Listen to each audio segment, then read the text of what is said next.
Hello my friends and welcome back. Thank you very much for being with me again today.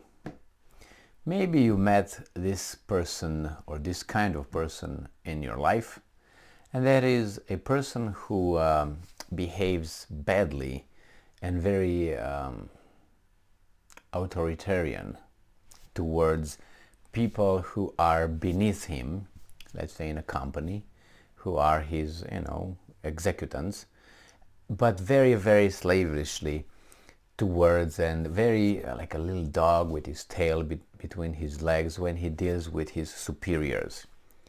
So it's I'm talking about the big contrast between how he behaves with two different poles of power, which is power versus no power. And especially you maybe you met people who have power and see how they wield the power. They can be assholes, they could be fair and honest and straightforward and so on. Now we have here a leader of a country that got its balls snipped in 1945, and since then is incapable of growing a new pair or find some others and attach them somehow through surgeries nowadays. And I'm talking about Germany. And not Germany as a country, talking about the population. But unfortunately, the population voted certain kind of weasel, like everywhere else, and those guys are representing Germany outside of Germany. So they make statements and they dictate where Germany goes to, in what direction. In this case, if you can believe it, we have Germany, obviously, and Vietnam. And you would say, what could possibly happen between these two countries? Since, one is in East Asia, the other one or whatever is in Europe. Opposite areas. I'm not going to go into, oh my God, Southeast Asia or something. No, it's just too far away. They don't have almost anything in common. Politically, they are not in any alliance, they're not in any friendship, they're not in any alternative opposite groups or organizations. What could possibly happen? Then Germany is not in charge of Vietnam. Vietnam is not in charge of Germany. Nevertheless, it is so. I'm just going to use plain English. The German leader, Chancellor Olaf Scholz, a mediocre person, I would say, personal assessment, he gives Vietnam an ultimatum. It's like you gotta make a choice right now. First, buddy, who are you and why? How can you come and tell me this? Why not I should tell you? You make a choice right now, or it's now or never. What's going on here? I'm gonna let you know. So let's see what's going on here.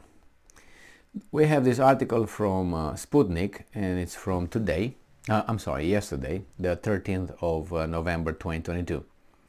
Scholz, the Chancellor of Germany, calls on Vietnam to take firm stance on Ukraine. Imagine that you are in a city, in a town, and something happens, I don't know, across the town. And you have a guy showing up that you never met. You don't have anything to do with that guy. He's a guy. He has his family. He has his house somewhere. He comes and tells you, hey, you got to take a strong stance, a firm stance on that issue. Hey, first, buddy, who the are you to come to me and tell me anything? Secondly, who are you to tell me that I must, I have to take a firm stance on something that maybe I don't give a fuck about and I don't want to care about? Who are you to tell me what's the framework I'm supposed to work in? That's how I see it.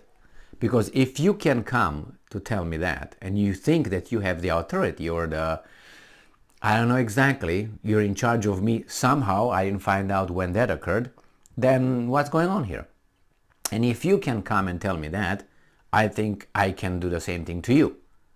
And certainly I can say whatever I want, but there might be some consequences. But simply the statement the calls on Vietnam by Germany. Germany that was like a weasel when Ukraine told them, hey, you don't give enough weapons, we want them now, you're not fast enough. They scrambled to send them everything right now. And Ukraine is not Germany's boss, is it? Someone else is Ukraine's boss and Germany's boss. So that's why when Ukraine called the Germans, hey, blood is on your hand because you don't give us the Ukrainian blood is on your hand because you don't give us weapons fast enough. Remember the ambassador of Ukraine in Berlin? That's what he said. And this guy scrambled immediately. Yeah, we're going to send you right now.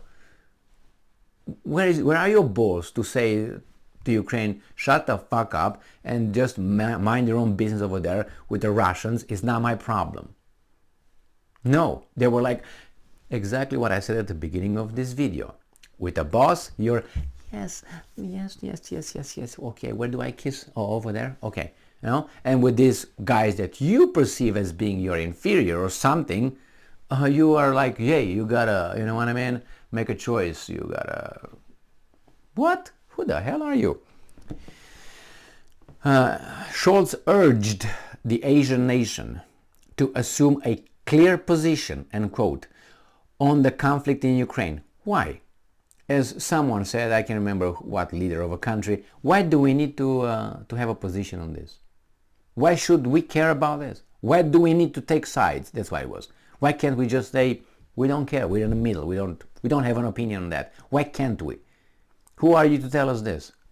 Unless you think you're my boss, well, in charge of me, in control of me, you're just deluded then.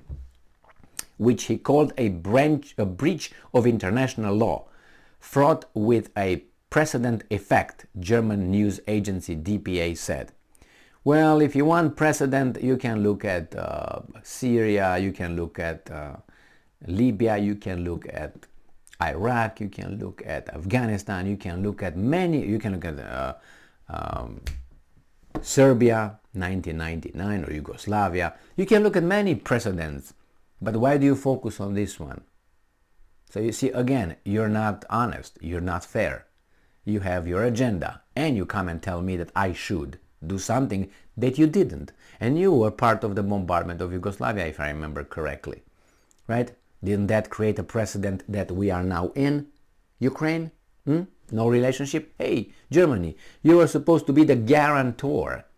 You were the signatory, guaranteeing the Minsk agreements that will be implemented by your side, which is Ukraine. And you didn't. Are we now in a war in Ukraine because of that? Aren't you responsible, directly responsible for ineptitude, inability, impotence? So maybe you are guilty because what happens in Ukraine. So how about that? So how about you go over there and you solve your problem and then you tell me to get a stance on something that you are partly responsible of. Anyway, a little bit of self-awareness, but I think he knows. I'm not convinced that Scholz understands what's going on. Everything I said here, I don't think processed or went through Scholz's mind to think that, no, he knows, but he's just a weasel. I think he's just that kind. German Chancellor Olaf Scholz urged the Vietnamese leadership to take a firm stance on the situation in Ukraine following a meeting with Prime Minister Pham Minh Chinh in Hanoi on Sunday, German media report. And I'm quoting, small countries can no longer be safe from the behavior of their larger, more powerful neighbors. Scholz was quoted as saying by the news agency.